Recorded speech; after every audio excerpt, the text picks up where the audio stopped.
Welcome, everybody, to another episode of Needs Some Introduction. In today's episode, we will be discussing the first episode of The Last of Us, the HBO television series. This is a very expensive investment by HBO in this story. HBO, perhaps having felt like they missed the boat on The Walking Dead, a series that was pitched to them back in the day. Here's their chance to maybe make a definitive zombie post-apocalypse series. Coming from the behind-the-scenes talent that brought us Chernobyl, the excellent miniseries from HBO as well, and based on one of the most highly regarded video games of all times, also called The Last of Us. This will be a 2-season run, explicitly, an adaptation of part 1 of this video game series as well as part 2. And we start with this episode, When You're Lost in the Darkness. And we discover over the course of this episode that refers to this rebel group within the quarantine zone called Fireflies. And it's their motto that we see graffitied all over post-apocalypse Boston. When you're lost in the darkness, look for the light. A few show notes before we get to that. Welcome if you're discovering our podcast because of our Last of Us coverage. We currently are also recapping the Bryan Cranston series Your Honor on Showtime, which is running concurrently for 10 weeks. And following this series, we will be covering Yellow Jackets on Showtime week to week, as well as Succession, which should be starting right after, probably within 2 weeks of the wrap-up of this Last of Us television series. Stay tuned for all of that. Subscribe so you know when those episodes become available. Give us any of your feedback at needsomeintroduction@gmail.com. And if you'd like to support the show, listen to some of our back catalog of series. We have covered the previous season of Succession, Severance, Barry on HBO, which is coming back sometime this summer, announced this very day in this very episode of The Last of Us, as well as House of the Dragon, The White Lotus, which we just wrapped up, another very successful HBO show.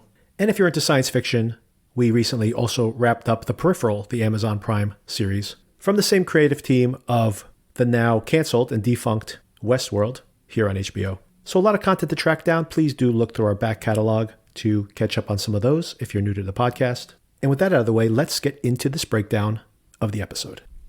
All right, Celia, so let's get into the breakdown of this episode, the first episode of The Last of Us, Season 1. There'll be only 2 seasons for anybody who was not aware. There's 2 video games, 2 stories in those video games. There's a 2-season adaptation.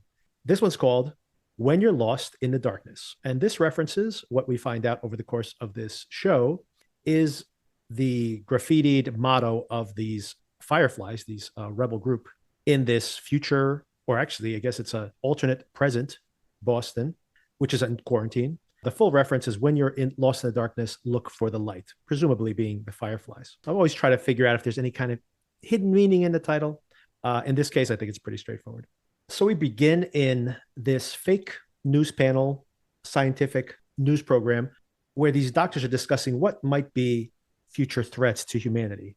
And one of them mentions it's probably some kind of virus. And another one brings up the fact that, no, he believes it's going to be a fungus, some kind of fungus. And by the way, Celia, this is why, for anybody who didn't listen to this is why I had brought up bringing or watching as one of these table setting movies before we had this conversation, The Girl with All the Gifts, which is also premised on the idea of a fungus that can change people's behavior. I noticed that, yes. And they bring up some kind of disturbing facts here, of course, that there are fungus that can actually change animals' behaviors. This is pretty fascinating. You can watch this on video. It's actually kind of terrifying and is definitely the template for this series. There is a fungus that invades an ant's brain, certain ants. And what it makes the ant do is it basically turns the ant into a zombie that then it has to climb a stalk of grass as high as it can. It then locks its jaw onto this twig, takes over the body, basically consumes it. And then this giant plume of spores erupts like a giant stalk out of the ant's head. It's pretty crazy. And it's definitely what is going to be referenced here in this series. And they bring up some caveats. Well, by the way, and even more disgusting, if you really want to go down this rabbit hole, look at some of these fungal relationships with mollusks. It's really, really gross stuff, the way these things reproduce. They're like, well, yeah, that happens with simple organisms, but not with mammals, for example. And this other scientist says, oh, yeah, well, psilocybin is a fungus, and that's what LSD and, of course, magic mushrooms are made of. And that definitely has a psychological effect on people. Oh, but you can't change an animal's physiology, not a mammal. And it's like, oh, yeah, well, where did penicillin come from? Very good point, doctor. And of course, they're saying, yes, but fungus can't survive over 94 degrees. And that's the reason that it hasn't really jumped to mammals. And he goes, well, given climate change, if temperatures rise and fungus needs to survive at a higher temperature, well, maybe it'll evolve to survive at 96 degrees, for example. And maybe that can survive inside of mammals as well, because that's our body temperatures. So all of this is kind of left dangling. Everybody's kind of disturbed by this moment in the TV show.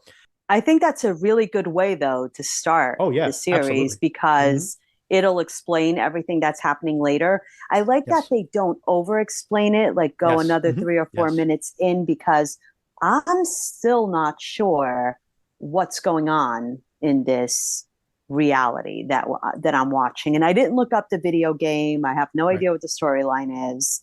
I think it's very intriguing that they started it Yes. like that Mm-hmm. with a horrifying explanation. Right. And like to your point, I totally agree. I think that's the strongest thing so far in this show compared to other zombie type series based on just one episode. And I have not played the video game either, so I don't know the full context. But I say this is a lesson for storytellers out there in general. Oftentimes, especially in science fiction and fantasy shows, they feel like they have to have someone sit down and tell you everything. This is how the thing works. This is what we know. This is what we don't know, etc. Laying it all out on the line. And like you mentioned, I think that's one of the strongest elements so far is the fact that we don't know everything. And I like that better. Like you said, it feels intriguing that we want to know more, but at the same time, they give you enough information. So if they never told me anything else about the way this fungus works, about the way this new world works, like this military control of the population right now, given the circumstances, if I didn't know any more about this, I could basically write my own story in my head, which is fine because it keeps me satisfied. But then, of course, there's opportunity to develop this way more, and I assume they will. They give you just enough without having to spoon feed everything to you, which for me is so tedious to have to sit down for 10 minutes of someone telling me everything that's happening. Isn't that the purpose of the show to explain these things to me? I don't want to know it all in one sitting. It's also great that they introduce the characters in a way that gives their backstory right away. Right. So once we leave that tantalizing setup, this explanation that this fungus is going to be the very thing that we're going to see play out across the show, we jump to 2003 and we're in Austin, Texas. We get introduced, like you mentioned, to Joel and his daughter Sarah. We're not being spoon fed what their relationship is like. We're just seeing them live their lives, and through that, we see what their relationship is. He's a war veteran. This is an alternate 2003, so it's immediately after the Second Gulf War. When things start popping up on the news, they start seeing strange warnings. They start thinking, well, maybe it's a terrorist attack because it's only a couple of years after September 11th. We don't know where Sarah's mom is, but we know that Joel is a single dad. We know that he's kind of a screw up. I think in very, very short order, they build a very strong affinity for the two of them, especially for Sarah, right? Because unfortunately, this is very sad, but of course, that's the big emotional pull that happens here in this episode. And of course, very important to Joel as well is Tommy, his cousin Tommy. They're doing contracting work, and she's kind of out on her own. This is all really nicely fleshed out. You see her basically borrowing money from him, or stealing it, I guess, to fix his watch, which he still wears throughout the rest of the show. A reminder of her. And they have a nice date together. They actually end up watching a movie together. We get introduced to the neighbors. This is actually where the outbreak gets closest to them. The grandmother has this kind of scary moment where she's in the background and she starts to twitch. To your point of how things aren't explicitly defined all the time, don't know how she got infected, right? Because she's not nowhere near apparently anyone else was infected. But maybe it's just in the air. Maybe these spores just travel. And then if that's the case, then why are some people infected? Some people are not infected. So all of this is yet to be explained in any kind of detail. But the grandma has been infected. That night, when Joel has to run out because Tommy's been arrested yet again, apparently this is a pattern for him, but apparently he was doing it for a normal reason. It turned out he was probably defending a woman from one of these infected people. She goes next door because the dog is out and about. How scary is it, by the way? This dog, I find it very convincing when animals are scared on screen because people, of course, are actors. We're used to seeing performing for us. But when you see an animal be actually scared, even though, of course, it's performing as well, there's something more scary about it. Like, how did they get that dog to be so scared? Yeah, I agree. The fact that they made this helpless grandmother, she must have dementia, she's in a wheelchair, so powerful, Right. creeped me out because she was terrifying. And now Right. there are people out in the world who are stronger than this lady. What are they doing? The damage that's occurring is massive. Actually, a critique I have here, I have an issue in general with zombies being like super powered. When you think about a rabid animal, right? Like a raccoon who is dead set on biting you, even though you are completely overpower raccoon, but because this raccoon has no wits about him anymore. Speaking of, another creepy analogy to this possible infection, that raccoon can kill you. That raccoon could literally kill you, even if you're beating it in the head with a log. And you hear stories like this because until its central nervous system is completely disabled, until you shoot its head off, it will just keep coming at you because the virus is telling it to bite you, right? So it is totally believable that someone could just like come at you. And they don't have to be the strongest person in the world. Like a child could, overpower you if it has like, if it's completely just tearing at you. All of this is possible. What I don't believe is that some little frail old woman who could barely walk around is now suddenly like superpowered, right? Like it just doesn't make any logical sense.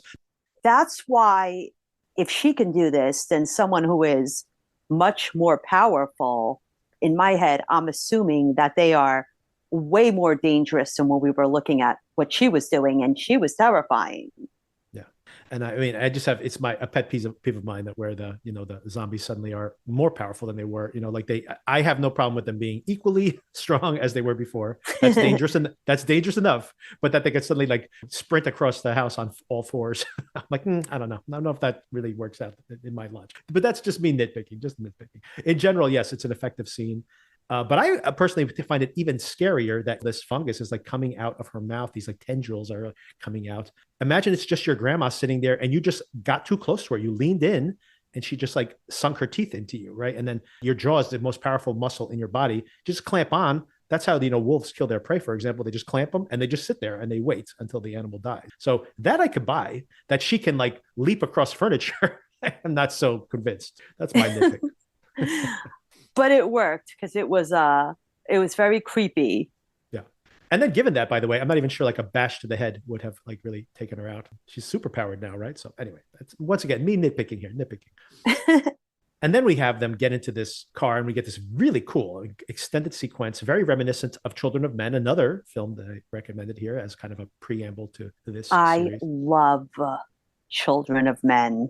Yes, it's excellent for anybody who hasn't seen that one. This is like really just well thought out. Not only having to shoot this whole thing and choreograph it, but also this, the way it plays out. Like you see the camera, you see what's happening behind the car, you see them changing directions, you see them running into traffic, you see them running across this open field. Then they're in downtown Austin. I don't believe this was shot in Austin, though. I believe it was shot in Canada, but I guess it looks like downtown Austin. And then they're trying to get to the river. And I know, of course, once they get down to downtown Austin, they are surrounded by people who are also trying to escape. And it just keeps going. It keeps escalating. They have these planes. Another thing that's not explained, by the way, why are these planes flying in so close? And they're trying to land on maybe the airport got shut down and they're running out of fuel. This is me speculating purely, but they're trying to land on the boulevard. And of course, they blow up and basically kill everybody almost on that boulevard. Now these infected people are attacking these people who are disabled, and they're still trying to make it to the river and apparently potentially rescued by this military person who's in a suit. But he gets his orders that if they don't know if they're infected or not, they have to kill them. And he apologizes, says, I'm sorry. He shoots at them. Joel only gets grazed. Tommy shows up just in the nick of time. But then, of course, poor Sarah dies. And this scene, Pedro Pascal, 5 stars, 5 stars, Pedro, for this incredible scene when he realized that she's passed away. Totally heartbreaking. I was tearing up. It was really, really great scene. And the actress did an amazing job the entire incredible. time.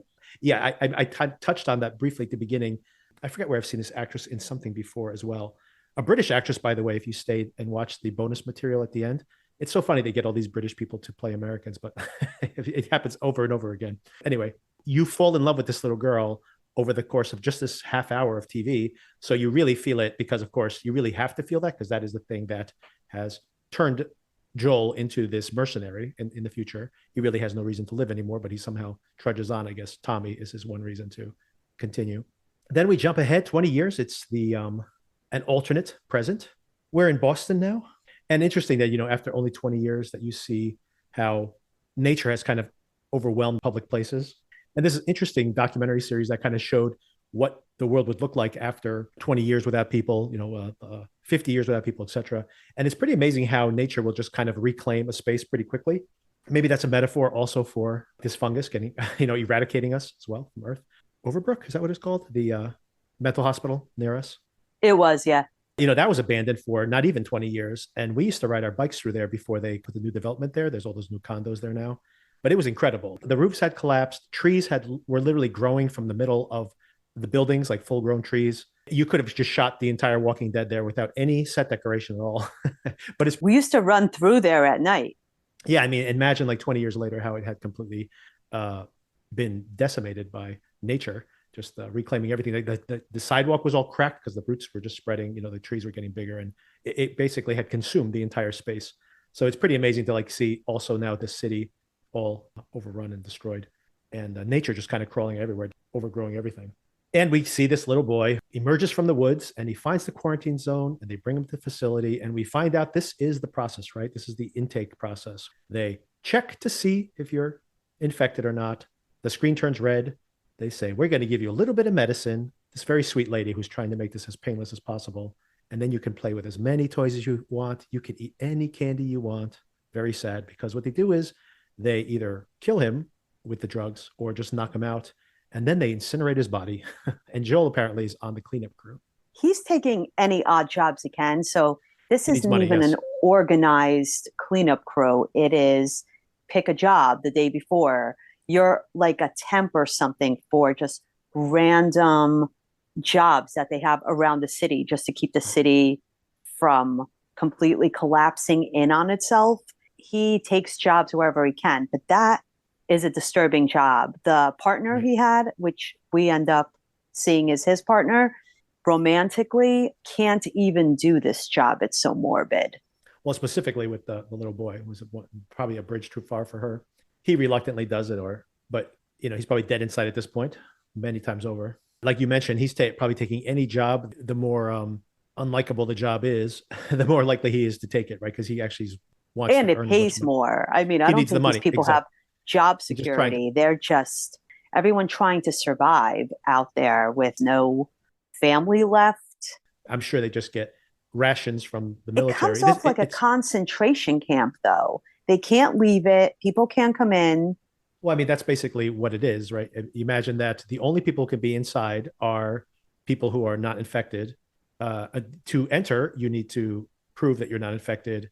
And if you leave, you get killed, right? You literally face a death sentence because they're trying to keep the infection from getting into this quarantine. So this is a totalitarian regime. And the fire, I guess we'll segue into that conversation. There is this rebellion group that's trying to overthrow this military dictatorship. But at the same time, the military is just trying to keep these people from getting infected. Although, I mean, this I'm sure will get fleshed out over time. If this thing is just an airborne toxin and that's how people are getting infected, like that old lady got infected at some point, if these people haven't gotten infected until now, can they get infected? Like there's probably a lot that these people don't yet know. And maybe that's what the Fireflies are trying to figure out. This is just episode 1, so I'm sure there's much, much more story to find There out. could be natural immunity. Right, exactly.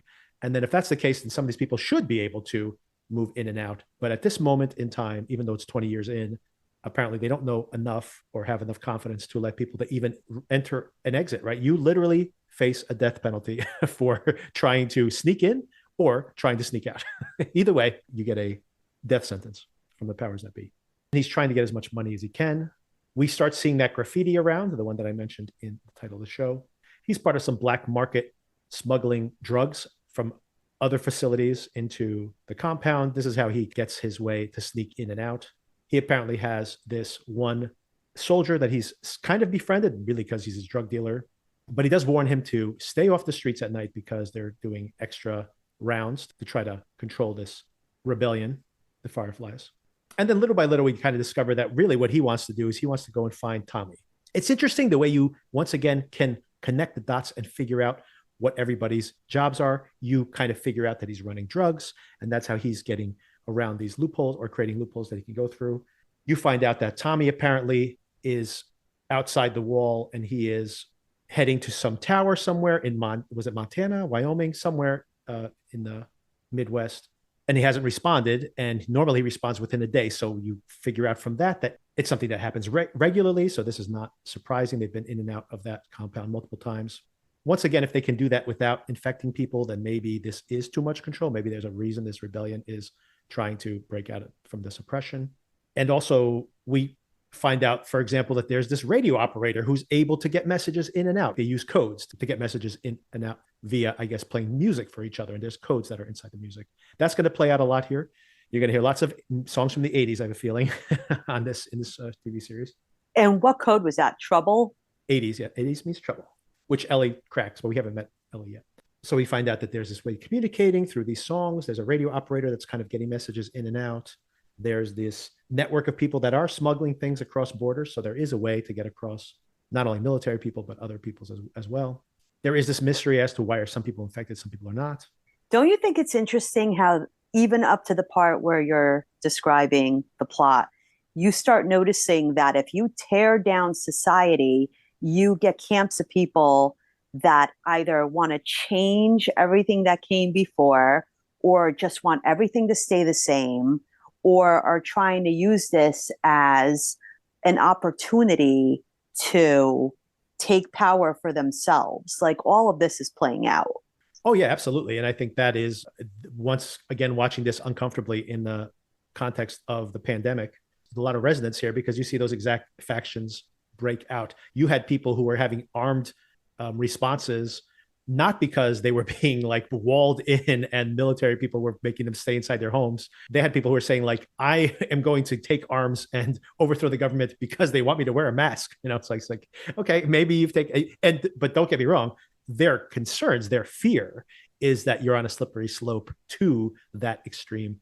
So there, it definitely is a risk, right? That you can envision a world like look in China, right, where they had these very, very extreme lockdowns, and now they basically can't maintain them anymore because of the internal strife that it's created. And now COVID has come back in a population that's very lightly exposed to COVID, and now they're having very high death rates there. Finally, they were unable to contain this. And once again, maybe another important lesson there that it's going to be impossible to completely bypass nature. Nature is all around us, right? So it's something that's eventually going to catch up with us. But it is interesting, like you mentioned, there's always going to be these factions. There's going to be people that even if it's irrational, they will fight against any kind of even implied oppression. But then when there is an overreach of power, then you need those people to be the counterbalance to that. And then on the other hand, you have the situation where you have people who overreact. Like, for example, what if legitimately letting people in and out willy-nilly infected everybody and killed this small remainder of humanity in there? And what I thought about actually watching this is the excellent, until the last season, the truly, truly excellent Battlestar Galactica reboot that came out a few years ago. And if anyone's never caught up on that, definitely watch that. A terrible final season, unfortunately, but the rest of the show is truly excellent. And it deals with all of this, right? You have this, the Earth is basically eradicated at the beginning of that show. And now you have these surviving people who are trying to find a new home, and they need to work in coordination to survive till this, make it to this other planet. But then internally, there are these people who bristle against any kind of military or governmental control, and they are basically become terrorists against the governing forces. And maybe the governing forces are doing too much. That's something that is explored in that series. But at the same time, it's like, potentially if we do what you want us to do, we may end up exterminating the entire world population. So, there's the risk of that as well, right? And that's the tension, right? Because at this moment in the show, we don't know who's right and who's wrong. Yeah, what I was thinking is also that I had empathy for everyone because I don't have enough information. Right. And it's also what you mentioned about they're giving us information that we need to be in the moment is what I felt, and they're doing it perfectly. They're not leaving me with weird gaping holes that they forget about, because that happens sometimes. So I feel like I'm all caught up, but I still feel like there's a lot going on that I'll have to think out for myself. Does that make sense? Mm-hmm. Yeah. I agree. So I have just enough room to think for myself, but the plot is going along brilliantly. I'm so happy right now. Yes. I thought this was like really as well as you could handle this type of material. And to your point, if I had to guess, I would say that I think we're probably not going to have someone have these type of Battlestar Galactica like drawn out storylines where this person's right because of this reason and this person's wrong because of that reason, and delving into all these different political philosophies. I very much think, and this will be to the credit of the show if this is the direction it goes in, I very much think it's going to be specifically a streamlined version of these two characters on this road trip. But everything you're talking about, all those tensions, all those different affiliations, the fact that there are going to be good people on both sides of the argument that are going to end up being enemies to these people because they have different agendas, or they don't know what their agenda should be. Like, everyone's just trying to grasp at straws here. And that's going to be the tension in the show. And it's already starting to play out here. And I do look forward to that, because I think that's the right way to explore this type of material, is to just put someone in the center of it, just put people in the circumstance. And then all of a sudden your empathy does get divided, right? Because you're like, I want them to succeed, but I don't want them to exterminate the human race at the same time. You might have different, you might have competing agendas, right? So it's possible. And that's good. I like that ambiguity in a TV show. So over the course of this, we know that Joel's trying to find Tommy. He needs to get a truck, which I think he has already set that up. He needs a battery for the truck. We see his girlfriend Tess, played by Anna Torv from Fringe and Mindhunter, a pretty recognizable actress. Meanwhile, in parallel, we have discovered that there is this girl, Ellie, and we suspect pretty early on, this is Ellie, played by Bella Ramsey from Game of Thrones. She played Lyanna Mormont. Wasn't she good in that? Yes, fantastic in that show. And I'm sure she'll be excellent here. Another British actress with an American accent here. Apparently, we find out her whole backstory. She was an orphan found by the Fireflies. They had put her into this military school for safekeeping. Once again, this is all implied from the conversation. Nothing's explicitly said. And we're not sure how not only did she escape at some point, she had escaped and been infected. She was attacked by one of these infected people. She has this healed bite on her arm. And even though she's currently positive, we find that out at the very last moments of this episode, she's infected with this, but she's completely asymptomatic. So the question becomes, if she is this person, then is she an outlier? Is she the only one that's this? Or is this common? And the military is keeping this all under wraps. There might be a much bigger conspiracy here. Regardless, they want her to get tested. They have a complex on the West Coast somewhere where they want to get her to. And now here we have this circumstance where there's that goddamn battery, that one battery that everybody wants to buy, has killed how many people over the course of this one episode of TV show. And now it basically sets up this situation where Joel and Tess and Ellie are heading to the West Coast together because they have two competing missions. He only wants to make it as far as Wyoming or wherever Tommy is, but she'll go at least that far. And then I'm sure, inevitably, they will end up becoming travel companions all the way through, or as far as they could possibly make it this season. And that's where we leave things. And of course, on the radio, we hear Never Let Me Down by Depeche Mode, a song from the 80s, because there's trouble brewing. I love that they have that aspect of different eras of music to kind of loop you in on what's going to happen. Oh, there's going to be many, many nostalgic needle drops. I am absolutely sure of that this whole season. So I love this so far, because even though you don't like The Walking Dead, or you just got sick of looking at it, that was a huge hit in the beginning for a reason. The way they had set up The Walking Dead with the characters, and the characters would branch off, probably because it went on for way too long. There were too many branch offs. This is only 2 seasons, you said, right? It's not going to go on for 15 years. Exactly. The characters here are going to be even more well developed as we go along. We'll become even more invested in them. And the way they've set up the story so far, I'm not going to say brilliant, but like very satisfactory. I can't complain about it. It's very, it feels stable. Stable. That doesn't sound exciting though. Right. But I like this stuff. So I feel like it's not going to fall apart. My only concern is kind of what you're touching on, is that it does feel a little too much like The Walking Dead to me, but I'm still think that it's exceptionally well made. As an analogy, another excellent show from last year, also from HBO, was Station 11. And that's a show that is a post-apocalyptic show, not a zombie show, but post-apocalyptic, like Stephen King's The Stand, just as one example of a virus goes and kills most of the people on Earth, and then society collapses, and then society has to renew itself. So not unheard of. We have seen these stories before, but that story was so exceptionally well done. The characters were so well fleshed out that I think that's what made that one stand above. And I really have the same expectations of this, given the pedigree of the story and of the show itself. And everything so far, I think, is in line with that. And more importantly, is I thought the upcoming scenes, I don't know if you saw that, to what you touched on earlier in this conversation, where the show might be going. You see, for example, they're up in the mountains and it's snow covered, and the fungus probably can't spread up there because of the temperature. And he seems to be having a conversation with people up there saying, like, they need help.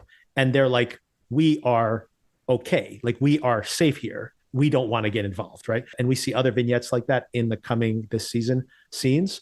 It's going to be interesting to see people as they cross the country dealing with this in very, very different ways. And they're going to be intersecting with all these types of different cultures.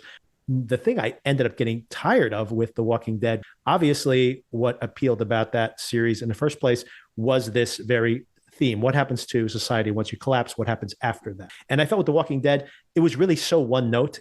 You only trust the people who are standing next to you. People in general are totally terrible. The zombies are not the problem. The problem is people. And it just happened over and over and over again. I'm like, okay, I got it after the 8th year of that show. I'm like, I got it. I got it already. Okay, I got it.